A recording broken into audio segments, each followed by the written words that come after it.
Halo semuanya, perkenalkan nama saya Ananda Maulina Friski Darmawan dengan NIM 20221051051079.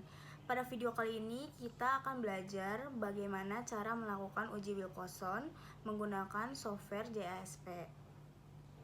Selanjutnya di sini saya akan memaparkan sedikit mengenai apa itu uji Wilson.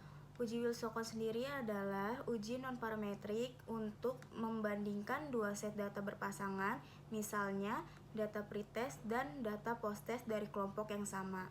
Uji ini digunakan ketika data tidak berdistribusi normal, sehingga tidak memenuhi syarat uji parametrik seperti Pirate t-test. Selanjutnya, bagaimana sih cara kerja uji Wilson? Uji Wilson menghitung selisih antara pasangan data, kemudian memberi peringkat pada selisih tanpa memperhatikan tanda. Kemudian membandingkan jumlah peringkat dari nilai positif dan negatif. Jika nilai p-value kurang dari 0,05, maka ada perbedaan yang signifikan.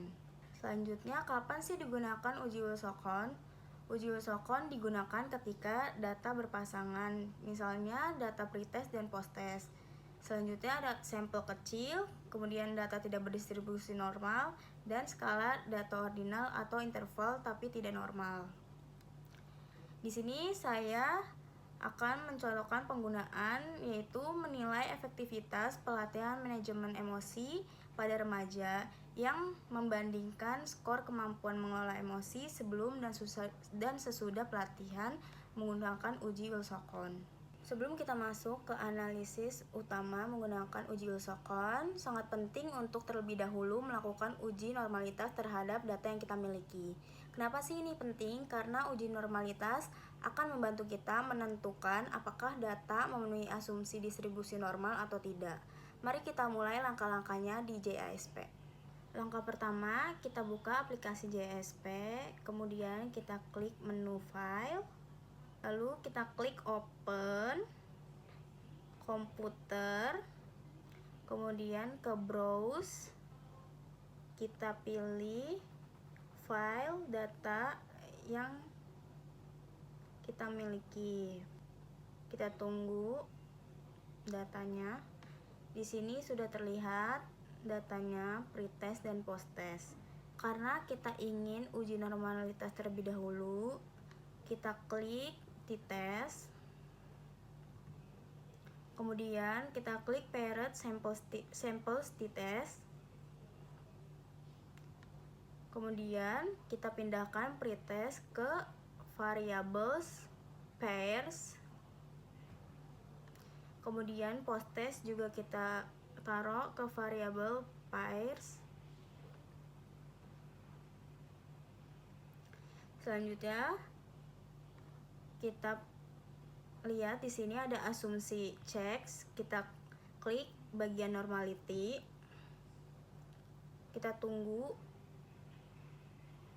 Bisa kita lihat di sini di bagian asumsi cek. Berdasarkan hasil uji normalitas Shapiro-Wilk diperoleh nilai W yaitu 0,872 dan p-value yaitu 0,002. Nilai tersebut kurang dari 0,05, maka dapat disimpulkan bahwa data tidak berdistribusi normal. Oleh karena itu, meskipun hasil uji T menunjukkan perbedaan yang signifikan, disarankan untuk menggunakan uji non-parametrik alternatif yaitu Wilson yang lebih sesuai untuk data yang tidak berdistribusi normal. Karena data tidak berdistribusi normal, mari kita lanjut ke bagian berikutnya, yaitu bagaimana melakukan uji Wilson di JASP. Sama seperti tadi, kita klik bagian t-test, lalu Pirate sample t-test, kemudian pretest kita pindahkan ke variabel pairs, posttest juga kita pindahkan ke variabel pairs. Kemudian kita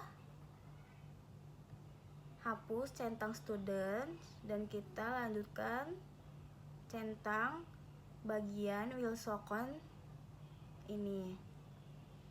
Bisa kita lihat di sini hasil analisis menggunakan Wilsocon menunjukkan nilai Z yaitu minus 4,782 dengan nilai p-value kurang dari 0,001 yang artinya terdapat perbedaan yang signifikan antara kemampuan mengelola emosi sebelum dan sesudah pelatihan. Selanjutnya kita lihat di sini deskriptif N yaitu 30 yang artinya yang mengisi pretest dan posttest berjumlah 30 orang. Kemudian di sini ada mean atau rata-rata. Jadi sebelum pelatihan nilai rata-rata pretest adalah 54,900. Kemudian setelah pelatihan nilai rata-rata posttest meningkat menjadi 67,367.